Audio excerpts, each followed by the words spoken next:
Good evening and welcome to this meeting, this informative meeting on the proposed Easton Point project that is now being developed and advised by several people, many of whom are in this room and have worked on the various committees.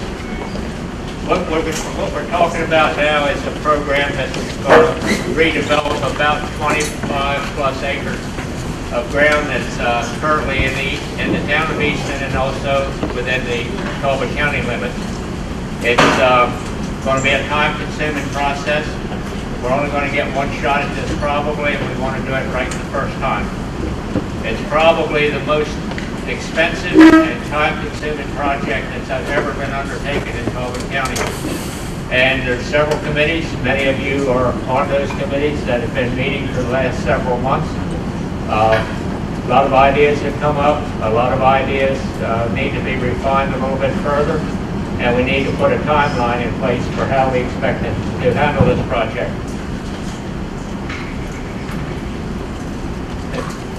One of the more important things right now, other than the planning, is to search for funds to get this done. I had to put that down here and highlight it a couple times. As we go through this procedure tonight, and I'm not sure if Tracy will explain to you just how we're going to go about going through the various stations.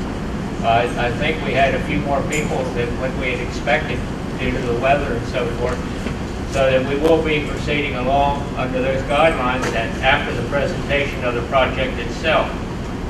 It's I'm sure this is just maybe the third or fourth or fifth or sixth meeting that we've had on this, and there's probably going to be that many more as we get to moving forward.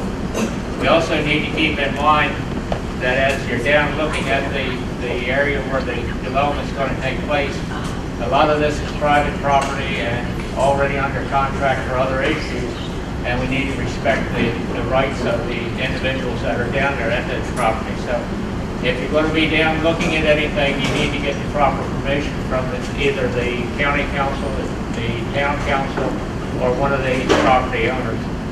So I think I've rattled on long enough and have better stop. Charlie, are you next? I'm next. Charlie Thornton is next, and he's much more attuned to public speaking than I am, and he can get this thing moving. Great, thank you, Mayor. Thank you, Mayor. As the Mayor said, my name is Charlie Thornton. I've lived in Easton now for 15 years. I love it, but Easton needs a waterfront. I mean, really, we don't really have one. So we're here to talk about, is this working? Yep. Yes. We're here to talk about a concept, a draft. There's nothing set in stone here. This is a draft, these are concepts. About a year ago, we had a whole bunch of meetings in this room. We took a lot of input from a lot of you and a lot of other people. We listened to it. We went back to Bryce Turner, who will speak after me, and we kind of took another iteration. So this is another iteration on what we're sort of visualizing, okay? Nothing cast in stone, okay?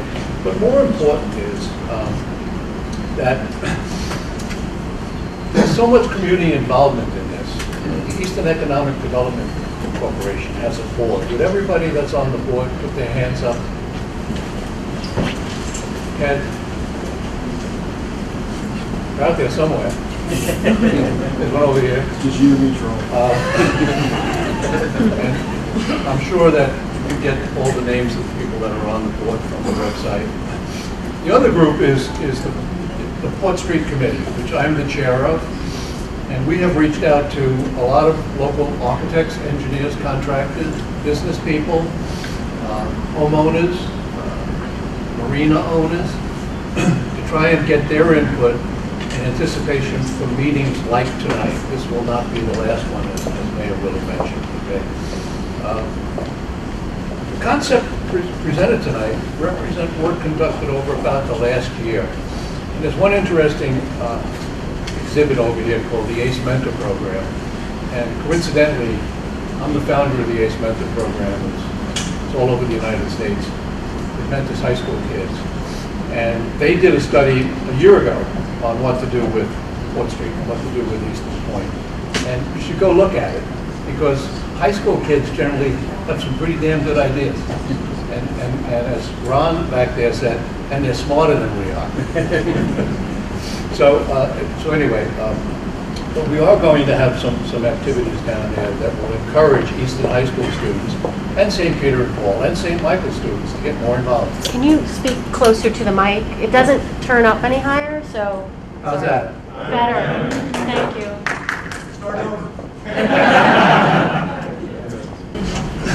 Anyway, just to reiterate, this is a work in progress. This is a draft.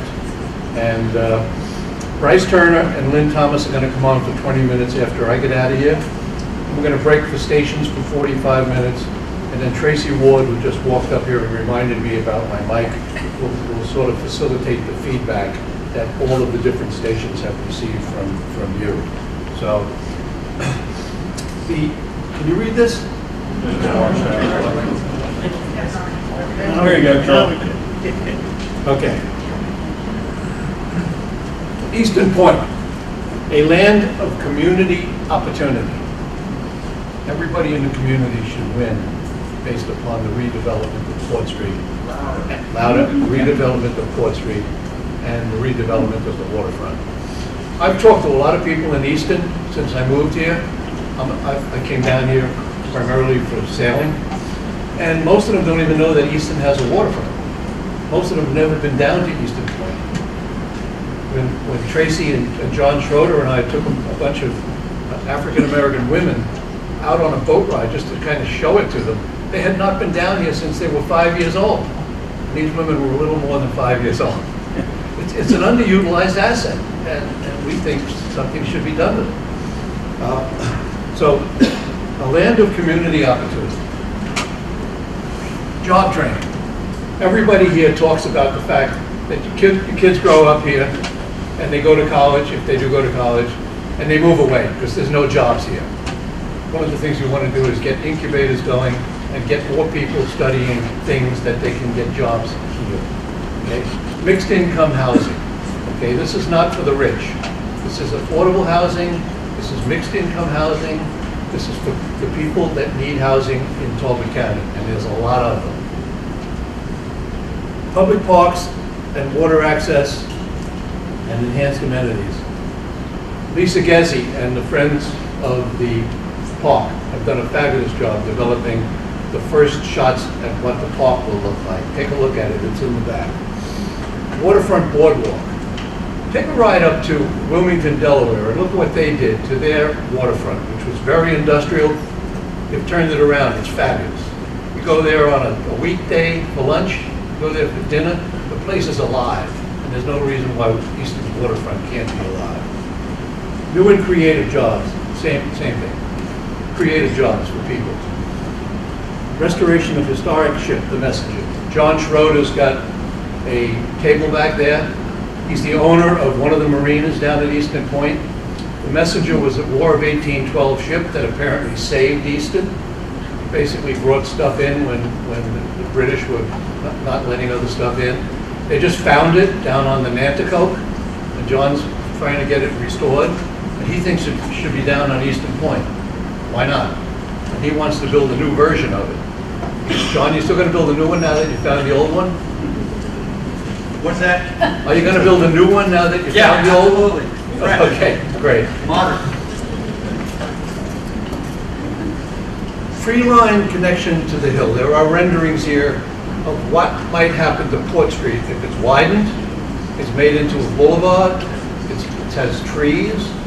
The meetings a year ago, the State Highway Authority came here and said, and they've been back since, that they have money available because it enhances the pedestrian for the school kids trying to get to and from the schools, which are right next to Port Street. Working waterfront. Some of the people in Easton have met up with a group called Rocking the Boat. It's a nonprofit up in New York City, and their motto is kids build boats and boats build kids. And we're planning to bring that program down, and it may be housed in John Schroeder's facility.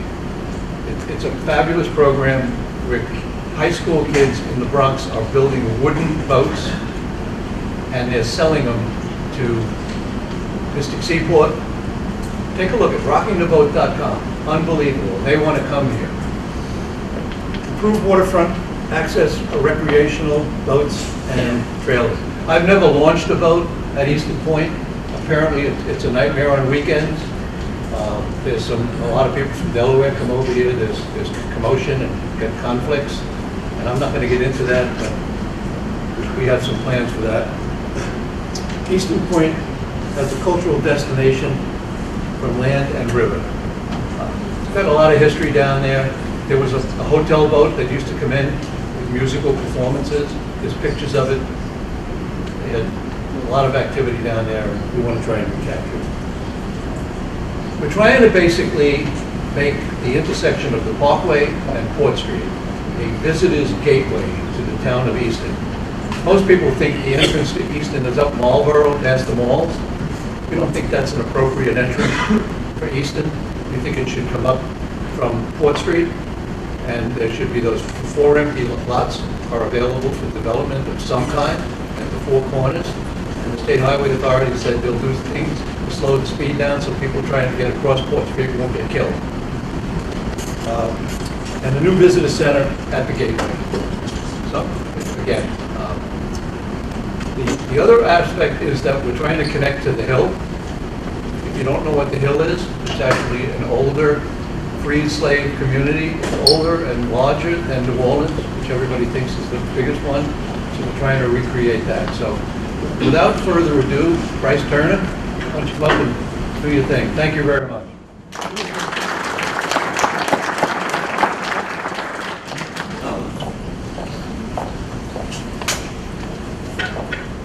Thank you, Charlie. Great job queuing up some of the vision here for Port Street and Easton. I'm going to get this the PowerPoint and some of the slides going, and then I'm going to have Lynn Thomas come up and speak to a couple of these. But I just wanted to mention quickly on the next slide here the mission statement for the Easton Economic Development Corporation, and that is historic Easton, a growing, diverse, and healthy smart town, leading innovation where the land and water meet. And I think that's a great statement. It's part about what we're trying to do, look forward. One other quote I'm going to leave you with from Daniel Burnham, famous architect: "Make no little plans, they have no magic to stir men's blood, and probably themselves will not be realized. Make big plans, aim high, and hope and work." And I think Daniel Burnham's, one of his major buildings fell down shortly after that. It was the Chicago Exposition in 1896. But at any rate, all kidding aside, we've got a couple other slides. I want to have Lynn Thomas, town planner, come up and speak to these, a little bit about growth that's anticipated for our region.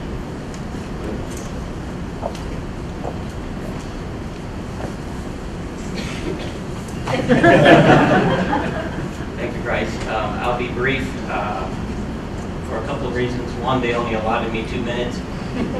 Two, I know there are a number of other competing events and different things going on. And there's the small matter of the football game at 8:25 or so. Any Ravens fans here tonight? Equal time, any Steelers fans here tonight? Tracy, those people are in up for it. Just a couple of slides to put in context why we're focusing on Easton Point. You may recall a few years ago, Bryce, you might be able to help me with late 90s, around 2000, something like that, when the state of Maryland began really promoting the tenets of smart growth and came out with a lot of information and maps and data.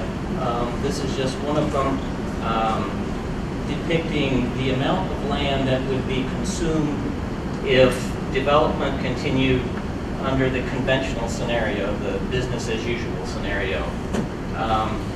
That would be this one on the left. On the right is the contrast, and admittedly, this is a much more dramatic photo when you see the state as a whole. There are more dramatic reductions when you look in the Baltimore, Washington metro area. But the same concept applies here on the shore as well. If you look closely, particularly around places like Salisbury, Cambridge, Easton, you can see that there's much less land consumed by those red dots.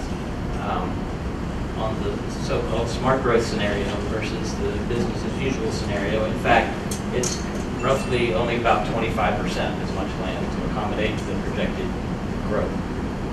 So that suggests a change in the thinking at that time to direct growth to more limited and more the traditional existing communities, one of which is Easton. And on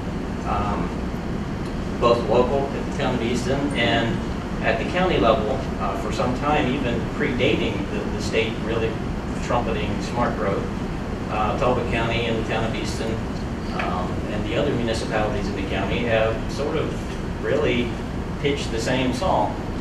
This is a illustration from one of the versions of the county's comprehensive plan. I'm not sure if it's the draft one or the adopted one, but you can see clearly that much of the county is in some sort of ag preservation or conservation or very low density type uses. And to the extent there's growth, it's focused in places like Easton, Trapp, St. Michael's, and to a lesser extent, Oxford. And then coming all the way down to Easton, a number of years ago, we recognized that we were likely the recipient and a logical recipient of a fair amount of the growth in Talbot County, if not the region as a whole. But we didn't want to just continue expanding in a sprawling, more of a suburban pattern. So we came up with the idea of establishing an urban growth boundary and surrounding that with a green belt to represent how far we would ever grow in a geographic sense. And then we would emphasize concentrating growth within that area. And then further within that, we have prioritized areas for future growth. They're shown here as the three colored areas, the red, the orange, and the yellow. The red being the ones that are identified as being appropriate for immediate annexation. And in many cases, most of those are already developed, and it simply represents an opportunity to provide, for example, municipal water and sewer service to communities that might be experiencing failing wells or septic. But some of them, including Easton Point,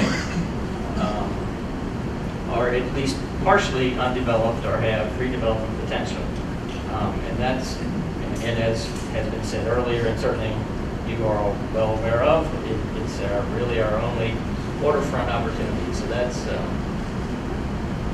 why we focus on Easton Point and how we really got to this point. So we've identified it as a place appropriate for growth, and this is all about determining what that growth should look like in terms of uses and design and all the issues that we've gone over previously. I think that's it for me, and back to Bryce to walk you through what we've come up with to this point and where we're going from there.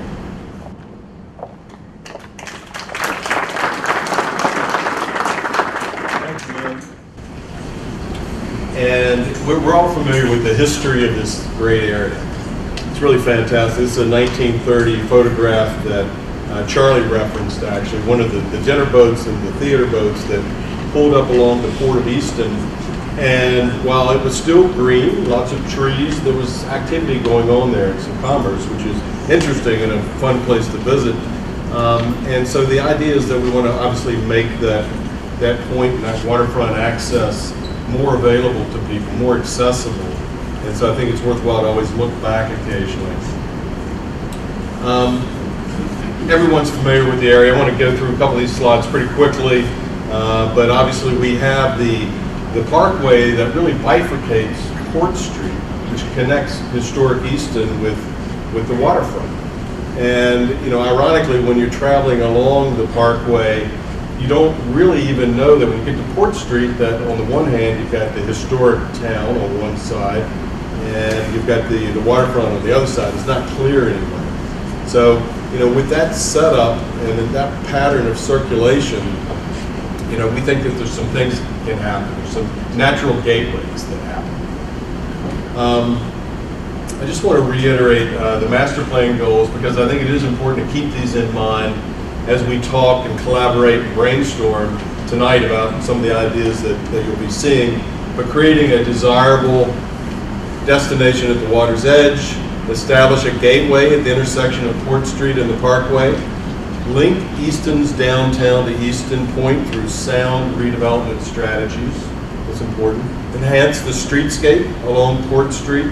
There's an opportunity for some more infill there, and much in the way that Lynn Thomas was talking about compact footprint development. We want to build where we already have infrastructure in place.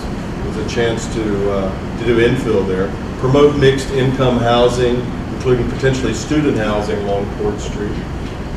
Support the needs of the hospital and the efforts on the Hill, obviously, as they're important stakeholders. And incorporate a hub to serve as a university innovation center that will assist in anchoring Easton's gateway. And that's important, certainly, in trying to create some jobs and retain young people in the region. Port Street is approximately 1 mile from downtown to the water's edge. It is obviously bifurcated by the Parkway, as I mentioned.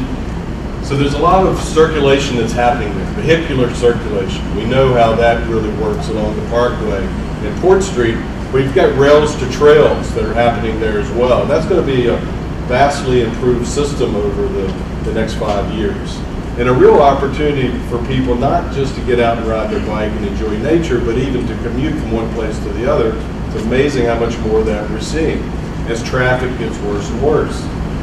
So the bridge across the river will connect the trail program, and we're suggesting it extend up Port Street and across to the east, and it will be a viable form of transportation. So we've looked at this area, we know what's happening here, the system's in place, the circulation, and now we're thinking about, okay, what could the different nodes be along the way? What are the specialties of these various zones? At the water's edge, we've talked a lot about that, and we'll talk about that some more. Between that water's edge and the Parkway, we think there's an opportunity for infill housing. Right now, there's some missing teeth along the street to some extent, and it's an opportunity to have some infill.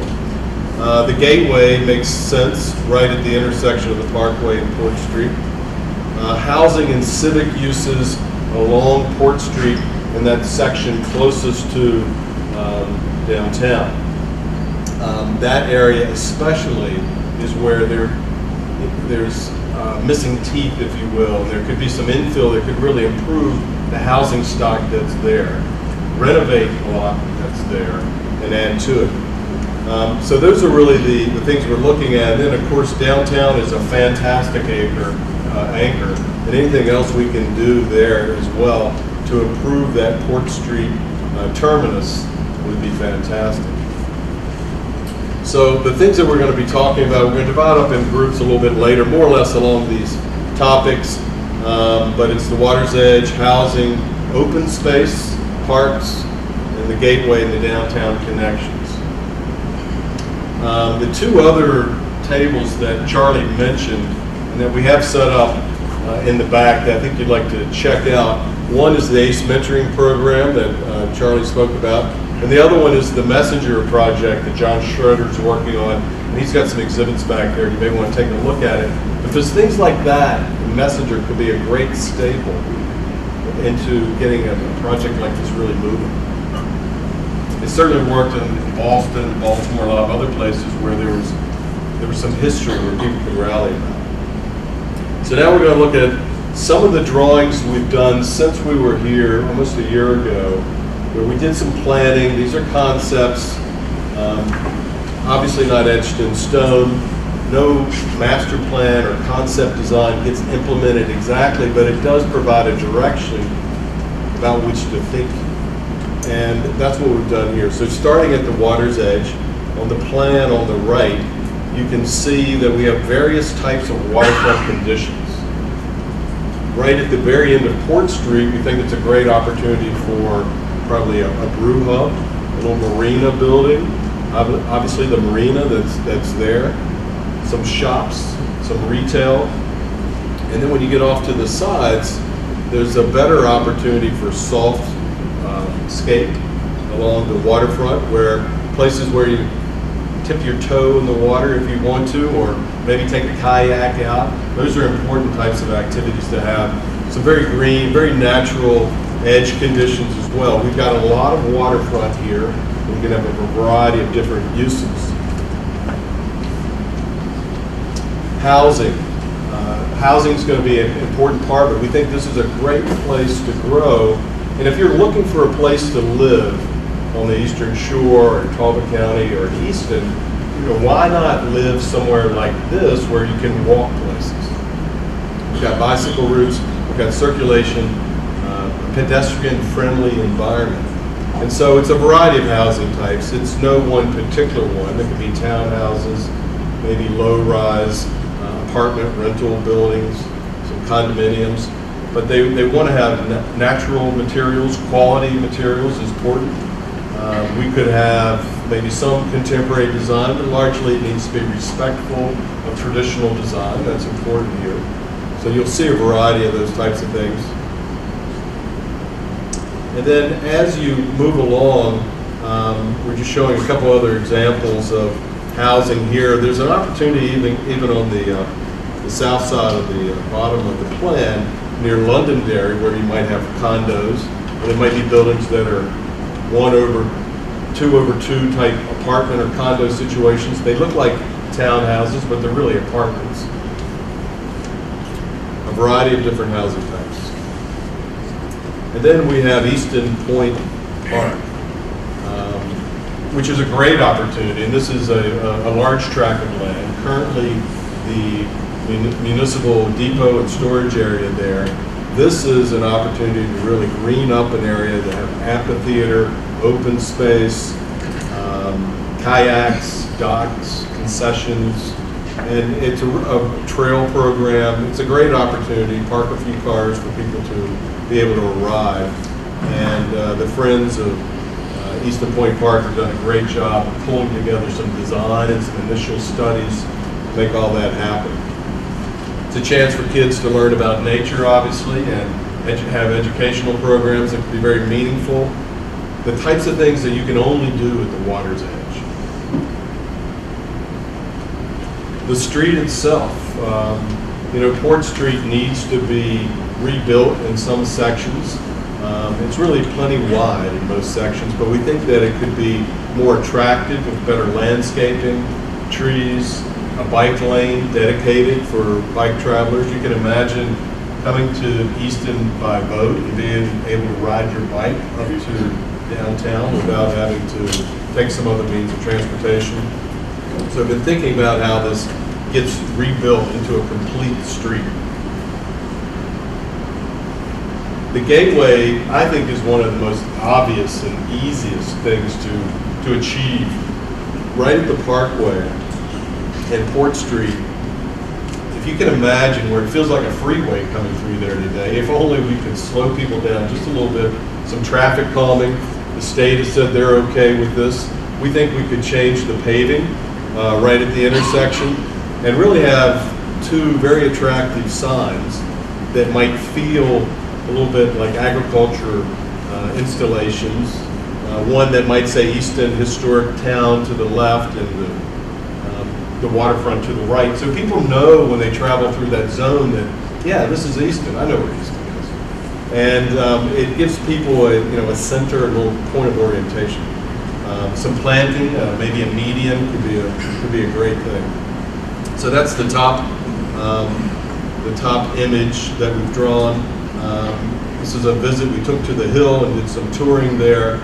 There's so many things here that attract people and that people find interesting about Easton, and I think we need to spread the word. So this is the overall concept plan that we've drawn to this point. We've suggested some uses. Each color represents a different use. Red is kind of a commercial retail use. The lilac or purple color is housing. The white is existing, and obviously you see all the greenery. When we talk about density here, and Lynn mentioned also, we want a more compact footprint with development. We don't want to build more suburbs around Easton. The idea is to have a more compact footprint, but at the same time it has to be in keeping with the character of the town. So the density that we're suggesting here is actually less than the density that we have right here in downtown. But it is 2-3 stories, and we want to get buildings closer together where possible so it's not a suburban feel. But that'll give you kind of an idea of the type of density that we're looking at. And that's plenty dense enough for this type of area. So with that, that's the overview of this plan. What we'd like to do now is to break up into some smaller groups, have some discussion, let people at each table know, the facilitator know your thoughts. If you have major concerns, please let them be known. If you have ideas, I'd like to know those as well. We're going to make notes. We're going to come back and report out. And these are the groups that we're going to do.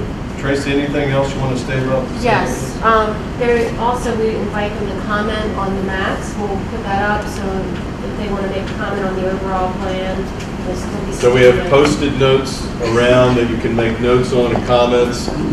Let your facilitator know your thoughts about these things. Again, it's Water's Edge, housing, open space and parks, gateway, downtown connections. And there's a table for each of those back there, as well as the ACE program and the messenger, which we mentioned before. They can go to any or all of them. And you can go to any or all tables and spend some time at each. So with that, please help yourself.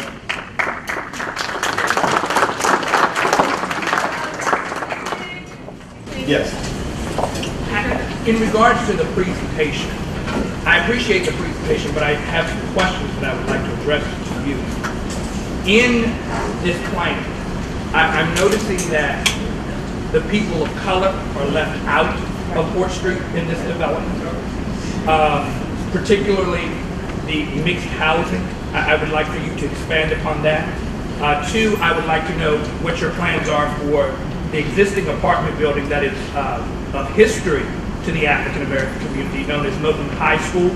So what are your plans for that with a complete street that was shown as it reflects the redesign of Fort Street, as well as the committees that were formed? I want to know, were people of color invited on those committees? Were those committees diversified? Okay, sure. Well, first of all, you can't read so much into this concept plan right now because there's nothing in this concept plan in any way that would want to change significantly what's there today other than to improve it and add to it. So the idea is to make it, as I said, one of the goals of this master plan is to create a diverse, successful community. Okay. And so, thus far, what we've done is add to existing building stock. We're not wiping out any of these structures that I know of, at least at the moment. We're planning to keep all that intact, but add to it and fill in and make it richer. Okay, so for example, what is your attitude to Milton High School? I mean, I've seen the presentation. Yeah, I want to know specific. I mean, we're not there yet. We're not there yet, and that's why we're having tonight, is to get that kind of an input. What you see is as much density or detail as we have at the moment there. So please, this is the place where you need to express that, your interest and concerns there. But there is in no way any interest to make this anything but a diverse place. I mean, there's been an incredible amount of communication here and discussion about the Hill and the importance of African Americans in this community. There's no question about that. And that's why we're all here to make that a reality. And what is the composition of the committees? The question that Mr. Potter had about the composition of the committees. So, I was going to address this at the end, but we are forming a committee now. So actually, I'm inviting you to anyone here that wants to be on the committee. See me, I'm Tracy Ford. I'm the Executive Director of the Eastern Economic Development Corporation. Up until now, we've had mainly folks from the town, our architect, engineers, people with specific skill sets that can help us pull this together. From here on out, we're forming a new committee. So see me if you have an interest in that, and we would love to have you as a part of it. So for now, I think I'll talk to you. Did you have another question? Yeah, just the diversity of those existing committees that have met over the past year. Honestly, I can't, I don't know. I really don't know the answer to that. So for now, then we'll just go ahead and break, and then we're going to convene back. And then after we've had about 30 to 40 minutes to circulate, we'll convene back, and each facilitator from each group will share with you a synopsis of what they heard at the station, so that you all have a sense of what went on. So with that, thank you very much. We can start circulating. Thank you.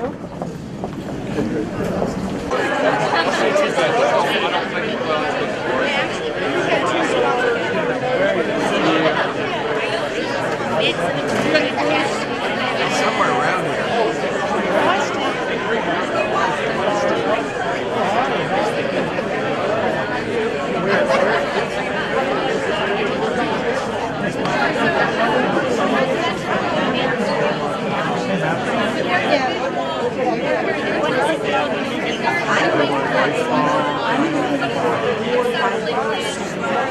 Open space. There's a lot of meadows. Waterfront is covered at the water's edge. There's a lot more detail in the visual there. You can look at, yep, and Lynn Thomas is in the green coat, kind of padding corner from us.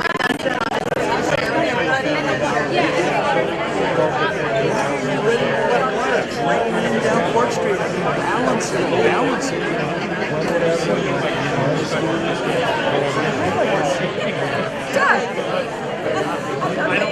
I was getting butt, right?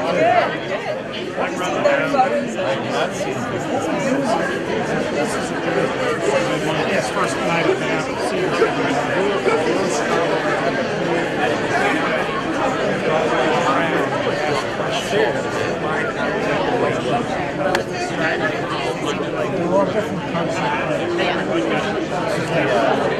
Easton High School.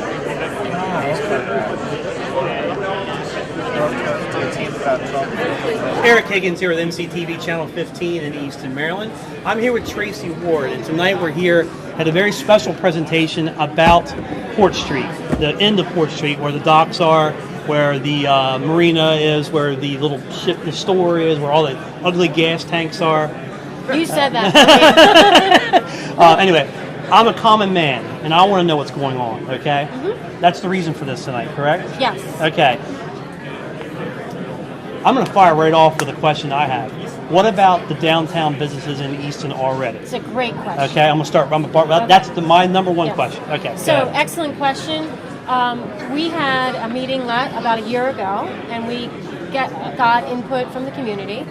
And one of the key points that was made at that meeting was that we do not want the development that would occur at the waterfront to interfere or in any way take away from downtown. So in order to accommodate that, you will see on the plan very little retail development. Just 3 restaurants are anticipated roughly. We don't really know, but nothing that would take away. One of the things that will happen as we develop out and connect the waterfront to the town is that more and more people will come by boat. And when they come, they will want to go into town. They will want to go to the grocery store. They will want to go to the movies. They will want to eat in our great restaurants in downtown. So we are focusing on creating that linkage to the downtown so that people can feel comfortable and safe. We're going to have bikes that they can rent, potentially, possibly even a jitney, something to get people from the waterfront into the downtown. Nice. So it's kind of an attractive gateway to the town. Exactly. For boaters. Gateway. Exactly. Mm-hmm. And that could be when people get in town, they can go there first and then say, wow, this is something, I want to see what's going on in the rest of town. Exactly. Got it. Okay, I understand. We answered that question. Great. let me ask you this: how long have you been planning all of this? I mean, we've heard for years that they were going to do something with Port Street. Okay, with I keep calling it Port Street, whatever you want to call it, Easton Point. So for years we've heard that. How long have you been working on this? So the town of Easton went to the town planner and asked him to begin working on what's called a small area master plan. So the town of Easton has a very complete master plan that guides its development, and the town was receiving requests from inquiries from existing property owners on Port Street that wanted to know, how can we be annexed in? Right. And so the council members basically said, we don't want to just annex in without a plan. So they went to the town planner and said, why don't we put together a small area master plan? Right at that time, which was roughly, say, May, June of last year, our organization also got interested in this project. And so we started working on it probably around June of last year, partnering with the town.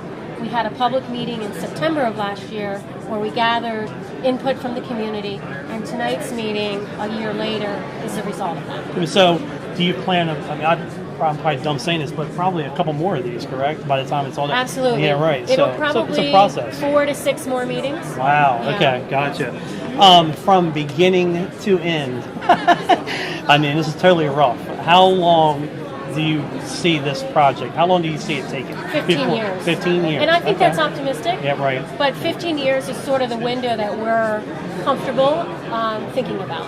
Right. Okay. All right. Great. Give me a little bit of your background. Why Easton? Have you lived here for quite some time? What sparked the interest as far as where you're concerned? So I've been doing community and economic development for nearly 30 years. My career has been mostly in Baltimore City. I've been coming to the Eastern Shore since I was a very little girl, have very fond memories of Eastern Shore. Ended up moving here permanently in the fall of 2012, and since then got involved with this project in April of last year. Gotcha. So this is very much in my wheelhouse, and it's very much my passion, and I'm about to buy a home. Oh, nice. Fingers crossed, very soon. Okay. And another question that I had, and this is just like I'm thinking, like if I had this question, maybe somebody else does. The present marina that's there. What happens to the folks that are there? What happens with the voters that are there that have that have their slips? Is there going to be? There will be a marina there. I take it. So. Absolutely. Okay. Probably we'll have more than one marina, is my guess. Okay. So one of the things that I love about this plan is that we very much communicated with the existing property owners and really heard from them what they wanted. And so if you look at the plan, you'll see where we have preserved existing businesses for the most part, not 100%. And we basically are reflecting back what it is that they want. The marina, which is at the end of the street, absolutely wants to stay, does a fabulous business there, and we would love to see them expand. Right. I'm going to let you go because I know you're a busy lady. If you look at that camera, and please, I want to reassure everyone out there, hey, this isn't the final thing by no means. Right. So I don't want everybody freaking out in Easton. Absolutely. Okay. This is something to That's be- why we're doing this, is to start to hear what everybody thinks, right? This is a dialogue. Right. Great. Gotcha. Thank you. Tracy. All right. Very nice. Thank you very much. Okay. Can everybody hear me okay? Yes. Okay. Again, my name is Tracy Ward. I'm the Executive Director of the Easton Economic Development Corporation. Thank you all. For those of you that stayed, thank you. I was doing a little bit of walking around. I had a couple of great conversations, a lot of interest in the committee, so thank you. We did start a sign-up sheet, so again, feel free to either sign up on there or hand your business card if you have one to me. But I'm very excited about all the interest. We are now going to have the facilitators from each group come up and give a summary of what they heard at their station. So I'm looking for my facilitators. Can they come forward? Oh, great, Jerry, right here. Okay. Jerry Friedel, a fantastic volunteer with us, civil engineer, and with the I was on the Gateway Downtown Committee, and we had a lot of response and some positive feedback and some negative feedback. This basically deals with the Court Street upgrade going from the Parkway into Washington Street. So you know where we are. Positive thoughts were one person liked the bike route in the town, thought that was very positive. On signage, we had a suggestion to simplify the signage so that it blends with the landscape and not to display business signs. Street widening was seen to be a conflict with the existing housing and the thought that the street, as you approach Washington Street, has only minor capabilities of widening. So we have to get a lot of function in a narrow street there so that the housing is not displaced. I had a comment to be aware of the EMS transport going to the hospital on 4th Street. Another person said when we have another presentation like this, they'd like to see a visual of a section of 4th Street as it currently exists and as it would be developed. So they'd like to see before and after. Then there were concerns about the housing stock and basically the rental properties and to avoid potential displacement of residents and to work with the residents to get those rental properties upgraded and improved. Traffic was a popular issue. There was concern about the intersection of 4th Street and Washington Street. With the increased development and the increased use of 4th Street as a corridor, there's concern that you basically run into a roadblock at Washington Street and need to improve with signals or other methods to allow traffic to flow. On the Parkway at 4th Street, there was noted that there's timing sequence issues. Obviously, that's a state road, the Parkway, and their objective is to get people around the town and not into the town. So there's some negotiation with State Highway on the signal timing.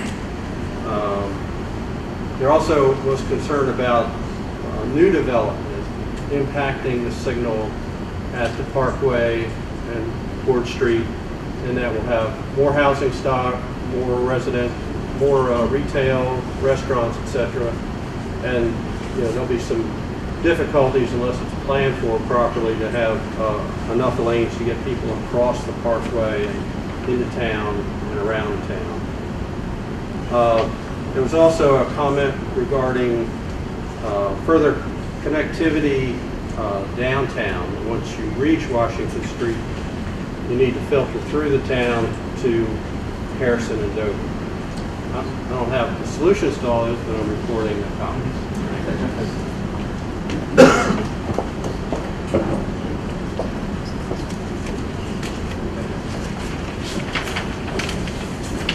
Thanks, Jerry. Okay, do I have any Ted Bowles? And Ted was with the Atwater's Edge group. Ted is also a board member of the EDC. Thanks, Tracy. Yeah, Lynn Thomas was my able-bodied partner on the Water's Edge. We had not so much feedback on the individual components of the plan at this point, but a lot of positive enthusiasm for the boardwalk as an amenity. Likewise, positive tie-in to the park redevelopment. Strong interest in establishing and maintaining a quiet use of this waterfront for enjoyment, for wildlife, less boat traffic, more ability for kayaking and that type of activity. Some interest in maintaining heritage in the terms of the industrial aspect of part of the point, like the oil tanks, becomes something symbolic of our past, and also an art, venue for people to paint when the plein air artists come into town. Some very practical things. What about Brownsfields? We've got so much of that tankage and industrial uses in that area. How to implement the plans. A lot of implementation issues, time frames,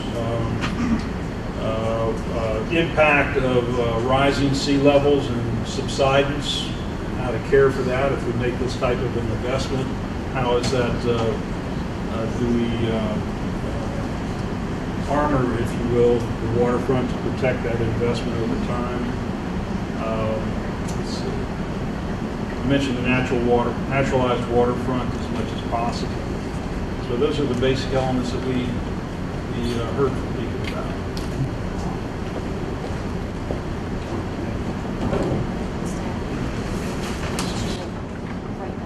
Write that up too.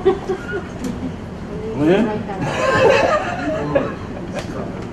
Who is next? Oh, Lisa Gazzi. Lisa is the chairwoman of the Friends of Eastern Point Park and also a volunteer with our project. Good evening. Thank you all for coming and thank you all for remaining. We had about 120 people here this evening. Can you hear me in the back, Katie? You can hear me okay. I believe in projecting.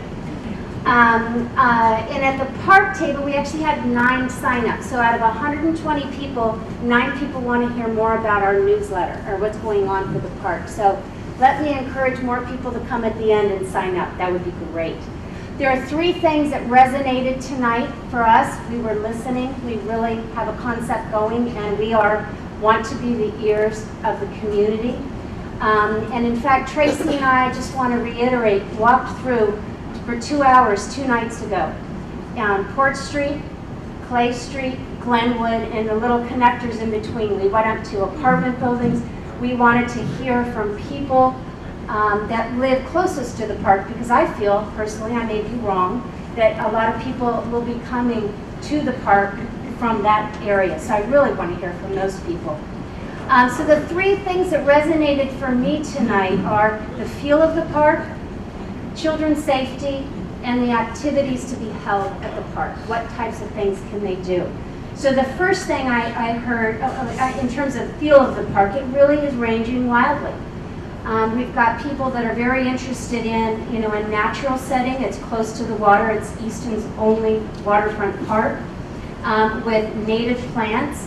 And when it comes down to it, the buffer zone, about 100 feet, will need to be planted with native plants because of the Critical Area Commission's requirements. But that said, native is something that I heard. A place of solace that you could actually sit down on the shoreline and just look out to the water and see some wildlife. And it ranges to the other extreme. One person came up and very much wants to have a football field, wants to have basketball court, something. It's an open space. So that's something that we need to hear a little bit more about from the community, because that's quite a range. In terms of children's safety, that was more common. It wasn't as ranging in concern, but a place that children can ride their bikes to safely, that they can walk to safely. Wonderful, fabulous. Safety is so important, and a park that's safe as well.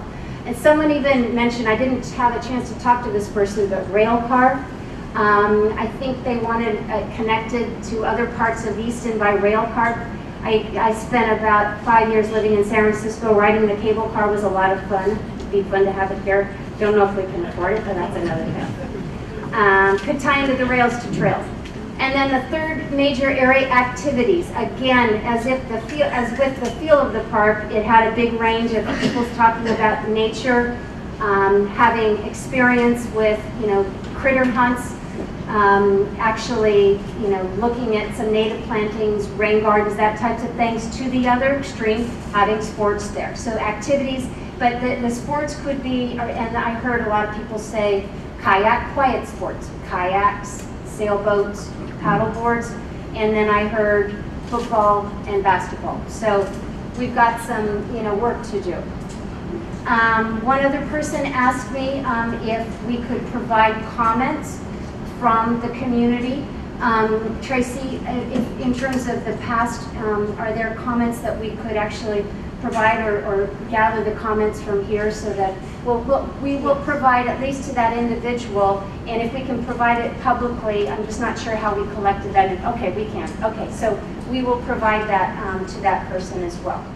Thank you very much.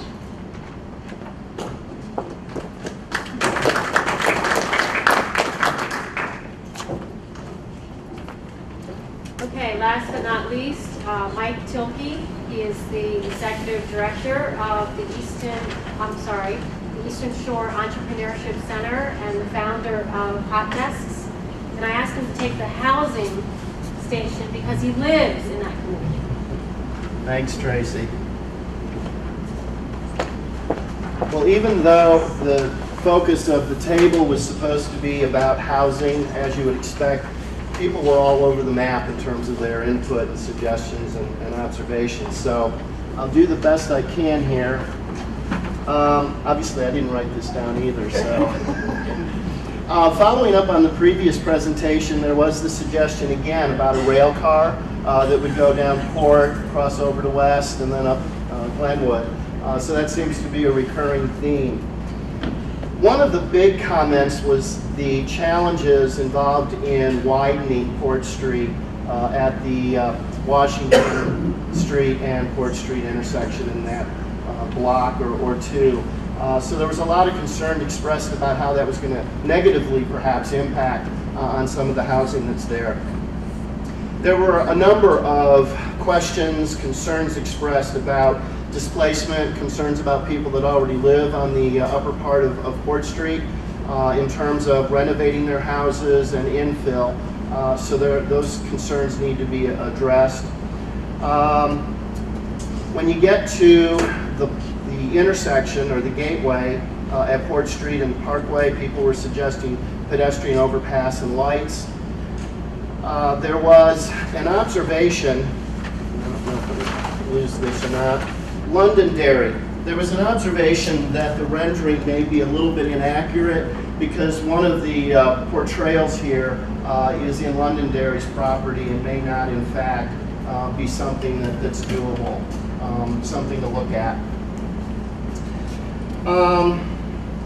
Another concern that's not been expressed so much at the table, but I've heard in the past, is the concern about retail down here at the expense of the retail businesses that are downtown. So the suggestion was that maybe this remain mainly focused with entertainment, cultural, water type activities, and less so perhaps on the retail side.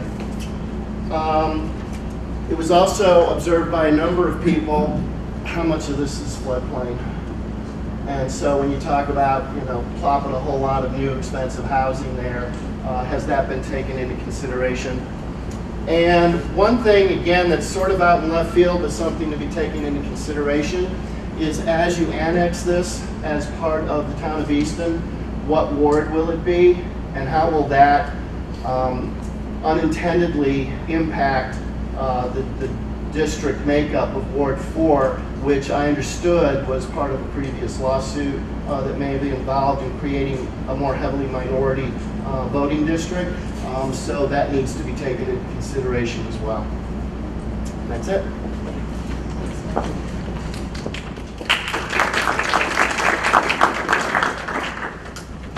Okay, so that really concludes our presentation and meeting this evening. Again, we are reconstituting the committee to move forward from here. We are going to have months and months of more community process and opportunities for input. The process for doing a small area master plan is rather complex. There's meetings that will occur with the Planning Commission as well as with the Town Council. So lots more opportunities to have input, and I see a hand. Yes, Tracy. When will the information that was gathered tonight be available? So I don't know precisely when it will be available, but certainly within 30 days, we should be able to put up on our website this drawing here, this map here, as well as a link. I'm hoping, since we were fortunate to have the cable TV folks from Easton here today, we'll be able to link to that so people can watch the entire presentation, and then we'll have the notes as well. So within 30 days on our website, and by the way, that website URL is www.eastonedc.com. And again, please sign up on the committee. I think we do have a sign-up sheet. Katie in the back has that sign-up sheet, so see her, and we will get a committee meeting going within the next, say, 45 days. Any other questions before we conclude? Or comments? Thank you. One over here. I feel like pulling a Richard Pryor. Just a minute, just a kind of quick minute. I say that out of sincerity. I'm interested in the history of Port Street. I lived that particular period of time. My name is William B. Shield. I'm born in Hammertown. But everybody hear me? This is very important. Okay. Let's go to the microphone. Yes. I'll let you. Come on, say it.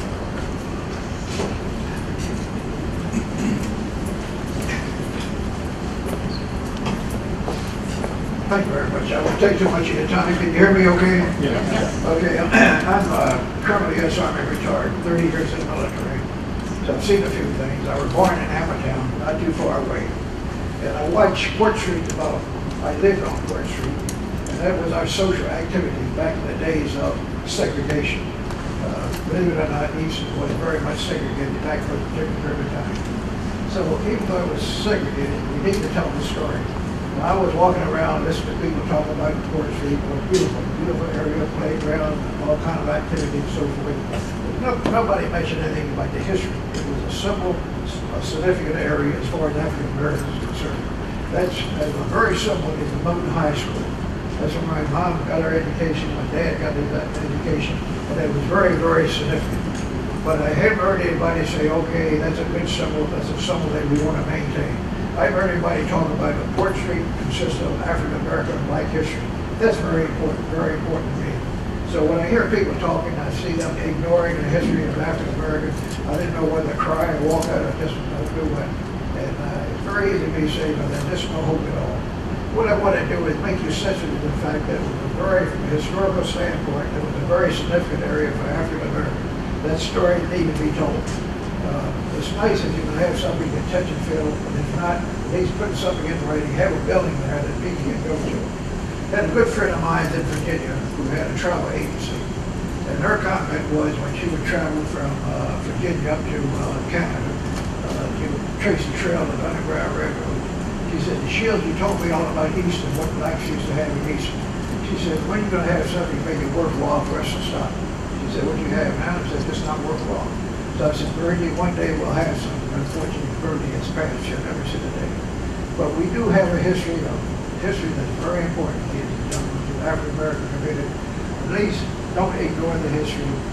Tell the story, if nothing more. If there's a building that still survives, somebody said the old Moton High School building, not worth keeping. If it's historical significant, it is worth keeping. There's enough money in Talbot County, whatever, with the 6th richest county in the United States, supposedly. So the money is there. What we need to do is initiative, we need to know how, we need consideration of the fact that our history is important. We don't have too much left. I watched the presence of blacks disappear at St. Michael's. Outford, now they're working on Bellevue, which is where I'm staying now.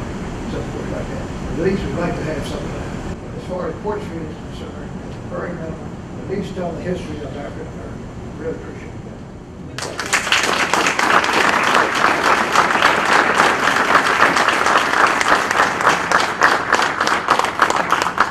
Could you show on the map where the school was or is?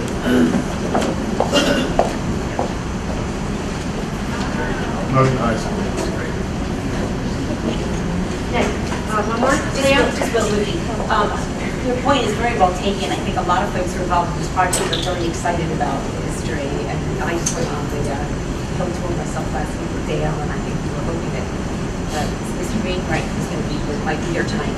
But there's a lot of really interesting pieces of history, the African American history, the Hill, the Port Street history, which I need to learn more about specifically.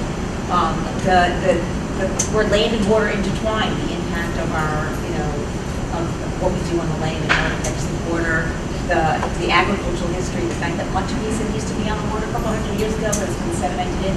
It's all incredibly fascinating, and we're losing all this knowledge. And you'll see when the written comments come out that at least one suggestion was made, I know because I made it, that there be a pavilion that talks about the history.